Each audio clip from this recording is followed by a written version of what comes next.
ବୌଦ୍ଧ ଜିଲ୍ଲାର ହରଭଙ୍ଗା ବ୍ଲକ ଅନ୍ତର୍ଗତ ତାଳବାହାଲ ଗ୍ରାମର ଦେବାଶିଷ ପ୍ରଧାନ ସଚେତନତା ବାର୍ତ୍ତା ନେଇ ବୌଦ୍ଧରୁ କଟକ 254 କିଲୋମିଟର ସାଇକେଲ ଯାତ୍ରା କରି କଟକର ଇଣ୍ଡୋର ଷ୍ଟାଡିୟମଠାରେ ଅନୁଷ୍ଠିତ ହୋଇଥିବା ଅଖିଳ ଭାରତୀୟ ବିଦ୍ୟାର୍ଥୀ ପରିଷଦର 49ତମ ରାଜ୍ୟ ଅଧିବେଶନରେ ଯୋଗ ଦେବା ପାଇଁ ଦେବାଶିଷ ସାଇକେଲ ଚଳାନ୍ତୁ, ସୁସ୍ଥ ରୁହନ୍ତୁ ଏବଂ ପରିବେଶ ବଞ୍ଚାନ୍ତୁ ବାର୍ତ୍ତା ନେଇ ବୌଦ୍ଧରୁ କଟକ ଅଭିମୁଖେ 254 କିଲୋମିଟର ସାଇକେଲ ଯାତ୍ରା କରି ଶୁକ୍ରବାର କଟକରେ ପହଞ୍ଚିଥିଲେ।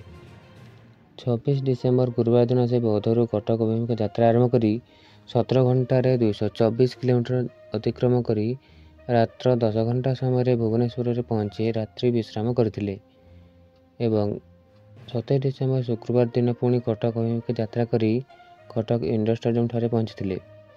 ପୂର୍ବରୁ ମଧ୍ୟ ସେ ସଚେତନତା ବାର୍ତ୍ତା ନେଇ ବୌଦ୍ଧରୁ ବଲାଙ୍ଗୀର 108 କିଲୋମିଟର ଅବିଶ୍ରାମ ଭାବରେ ପହଞ୍ଚି ପ୍ରଶଂସା ସାଉଣ୍ଟିଥିଲେ। ବର୍ତ୍ତମାନ ସେ ବୌଦ୍ଧ ଜିଲ୍ଲା ଲାଣ୍ଡିମସ୍ଥିତ ଜିଲ୍ଲା ଶିକ୍ଷା ଓ ପ୍ରଶିକ୍ଷଣ ପ୍ରତିଷ୍ଠାନର ଗୁରୁଛାତ୍ର ଭାବରେ ତାଲିମ ନେଉଛନ୍ତି। ଏହି ସଚେତନତା ନେଇ ସାଇକେଲ ଯାତ୍ରା ପାଇଁ ଚାରିଆଡ଼ୁ ପ୍ରଶଂସାର ସୁଅ ଛୁଟୁଛି।